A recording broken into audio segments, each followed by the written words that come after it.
Kızım elde her çoğun adamda zirhlilik yapılar. Kadakımız. Şeyler edepler, elikten durla sacım havayla. Örüymede elikten durla. Korkusu kan bulanlar, elik yemez. Sen güzel kamke, vay şeyler yine hazırsa. Orada kaldı elikinci. Çıkıyor, hadi. Çıkıyor. Çıkarttı. Baka. Az oynamasa puluğa bir boy kaptı pensiye maaşı var ki anti bu akıllı. Şeker. Ayşin bu akıllı. Tata. Yaman çıkmaya bu. Oynamayın abi. Yaman çıkmaya bu akıllı. Ama bu oyunumuza kızıma gidiyor. Hem peşim tutup etken de bu görüştü gene ya. Ya muşin yasayımız mı? Sen nereye anlaşın? Anlaşın bir bu. Nereye bu? Senin dinin uçul oynayayım dedim. Uçsun bu koyup alayım. Yapıyorum falan. Ya. Tut be. Yap lan. Ama tutumuz dep uçsun çıkarttı da. O adam şunu tuttu da. Niçin oynar? Kaka öyle merifte bu çoğu adam böyle umru tutup bakmadan. 5 nöbet tutup da kendinden 150 sınıf tok kitap pul karat. O kadar korkak değil bu. Kamal tutmadı tuttum bu. Ya bulduk ya bu şu. Ya ulan korkak ya bu. O diyor mu bu? Ya ne tutay şu. En sınıf koyup kalacağım valla. Hadi ya ki kaldı. Bak sana deba lan ya sen bu. Hadi. Lan delikli çıkarım. Canlı. Şivit bu ne gelişim bu. Çettin ne de oğlum ben?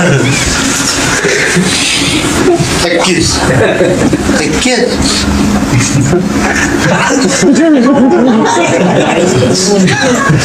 Çok. Şaak buluşlar yok. Oy şu. Oy keçip o valla. Buraya geç şu. Gel. Allah. Kaka. Pulu alıyor işte. Cam çıkıyor. Pulu kurdur var. Ona buradan kayaz ne? Bana ki anam şu çoğu öyle.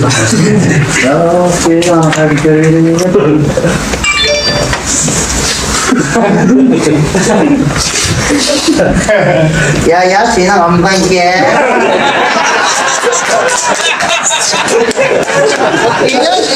Senin ya arkadaş bu. Atletini çıkarttı ya. Kullan tüccar kadın ha. Gel boş ben oynayayım. Çocuk oynamaya dedi adam. Bak zaten değişik bir bileceği say saçtan çek koy. Elikson'da oynayıp gitmedi hayırlı. Demke bir maçta saç çıktı koyaydı. Hazır Elikson'da oynayıp geçse hep gün yatak hiç oynayamam. Allah zaten değişik. Ya Allah bizim köy atıldı bu. Ayak uçuştu ya.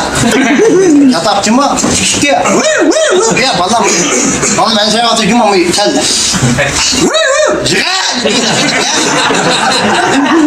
Spor böyle öyleydi. Kavgalarla çıktım saçma maşamsı. Çıktı tilip ünlü maşallah şu an. Çivetken yapıp. Evet. Ketip kaldık yuma. Yaman bu diye. 15 ya bu kendi oldu ya. Makara. Oğlum da tuzak. Tuzak taşıma.